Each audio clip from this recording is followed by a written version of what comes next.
بسم اللہ الرحمن الرحیم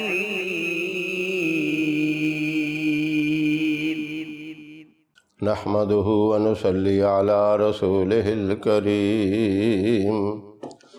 اما بعد فاعوذ بالله من الشيطان الرجيم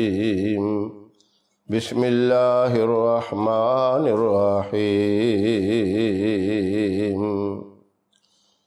محترم سامعین،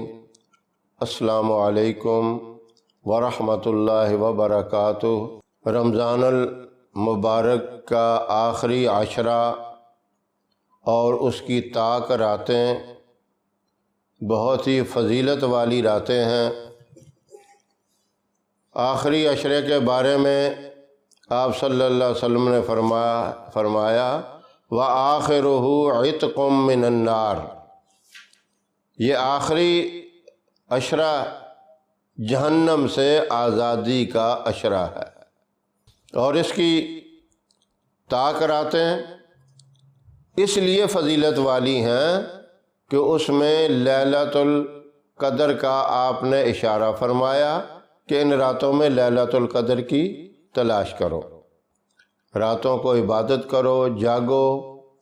محنت کرو، دعائیں مانگو،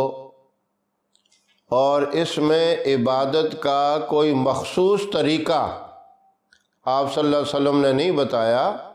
جس طریقے سے بھی اللہ کو یاد کرو، اللہ سے جس طریقے سے بھی مانگو، سب طریقے ٹھیک ہیں۔ ہاں، کچھ علماء کرام نے مخصوص طریقے لکھے ہیں کہ اس طرح نوافل پڑھو، اس طریقے سے عبادت کرو، تو انہوں نے کچھ ہماری یہ رہنمائی کر دی،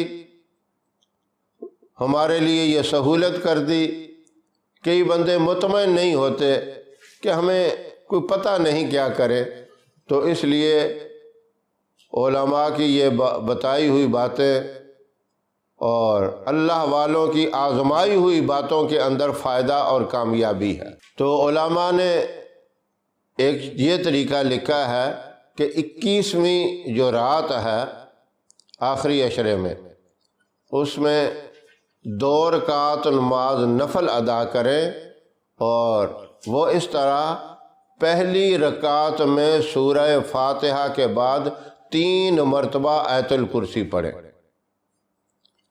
آیت الکرسی کے اندر اللہ کی عظمت، اللہ کی شان بڑی وضاحت سے بیان کی گئی ہے، پورا تعارف ہے، اور اسی طرح دوسری رکعت میں بھی سورہ فاتحہ کے بعد 3 مرتبہ آیت الکرسی پڑھیں۔ سلام پھیرنے کے بعد آپ نے کسی سے کوئی بات نہیں کرنی، اپنا تعلق اللہ سے قائم رکھنا ہے۔ اسی طرح قبلہ رخ بیٹھے ہوئے اتحیات کی شکل میں بیٹھ سکے تو ٹھیک ہے، نہیں تو جس طرح آپ کو سہولت ہو اسی طرح بیٹھ جائیں۔ سب سے پہلے 3 مرتبہ درود ابراہیم پڑھیں، اور اس کے بعد 41 مرتبہ آیت الکرسی پڑھیں، اور آخر میں پھر 3 مرتبہ درود ابراہیم پڑھیں۔ اب اس کے بعد اپنے مقصد کے لیے دعا مانگیں، لیکن اتنا کام ضرور کریں، دعا مانگنے سے پہلے گناہوں کی معافی ضرور مانگ لیں، توبہ کر لیں اللہ کی بارگاہ میں۔ سچے دل سے جو بندہ توبہ کر لیتا ہے گناہوں سے، آپ صلی اللہ علیہ وسلم نے فرمایا وہ اس طرح ہے جس طرح کبھی اس نے کوئی گناہ ہی نہیں کیا۔ یہ الفاظ ہیں احادیث مبارکہ کے، التائب من الذنب کمن لا ذنب لہ، گناہوں سے سچی توبہ کرنا اس طرح ہے جس طرح کبھی اس نے گناہ کیا ہی نہیں۔ بلکہ آپ صلی اللہ علیہ وسلم نے یہ وضاحت فرمائی کہ اللہ فرشتوں کو حکم دیتے ہیں کہ ان کے جو گناہ لکھے ہیں ان کو مٹا کر اس کی جگہ نیکیاں لکھ دو، تاکہ قیامت کے دن یہ لوگوں کے اندر شرمسار نہ ہو، شرمندہ نہ ہو کہ اس کا اعمال نامہ دکھایا جائے اور اس کے اندر یہ گناہ لکھے ہوں، بلکہ گناہوں کو مٹا کر، گناہوں کو ختم کر کے وہاں نیکیاں لکھ دی جاتی۔ تو یہ آپ نے سب سے پہلے یہ دعا مانگنی ہے کہ یا اللہ ہمارے گناہوں کو معاف فرما، اور اس کے بعد آپ کی جو پریشانی ہے اس پریشانی کو دور کرنے کے لیے اللہ سے دعا مانگے، یا اللہ اپنی رحمت سے ہماری یہ پریشانی دور کر دے، یہ ہماری تکلیف کو دور کر دے۔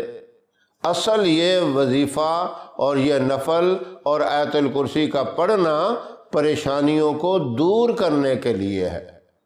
اور ظاہرہ پریشانی اللہ ہی دور کر سکتا ہے، مشکل کشا ذات اللہ کی ہے۔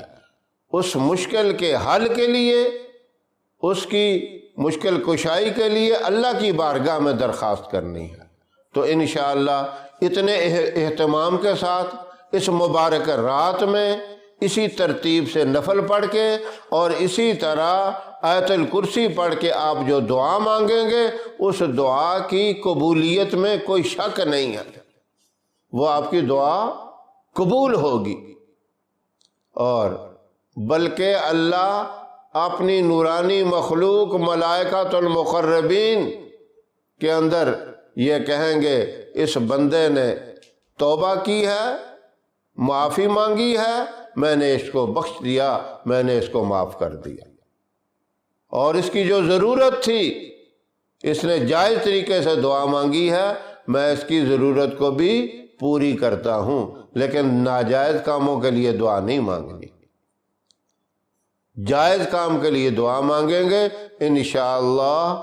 آپ کی دعا مانگنے میں دیر ہو سکتی ہے، قبولیت میں کوئی دیر نہیں ہے۔ تو اللہ رب العزت 21ویں رات کو یہ مبارک عمل، مبارک طریقہ اور اس مبارک طریقے سے نفل پڑھ کر، آیت الکرسی پڑھ کر دعا مانگنے کی ہم سب کو توفیق عطا فرمائے۔ یہ عمل صرف مرد حضرات کے لیے نہیں بلکہ میری محترم مائیں، بہنیں، بیٹیاں اپنے گھروں کے اندر 21ویں رات کو یہ وظیفہ، یہ عمل کر سکتی ہیں۔ اللہ سب کو توفیق عطا فرمائے۔ ہماری ویڈیو آپ کو پسند آئے اسے لائک کریں، شیئر کریں، ہمارے چینل کو سبسکرائب ضرور کریں اور ساتھ والے بیل آئیکن بٹن کو دبائیں تاکہ ہماری ہر آنے والی نئی ویڈیوز کی اپڈیٹ آپ تک آسانی سے پہنچ سکے۔ اللہ آپ کا حامی و ناصر رہے۔ انشاءاللہ پھر کسی نئے وظیفے کے ساتھ آپ کی خدمت میں حاضر ہوں گے، تب تک کے لیے اجازت دیں۔ السلام علیکم ورحمۃ اللہ وبرکاتہ۔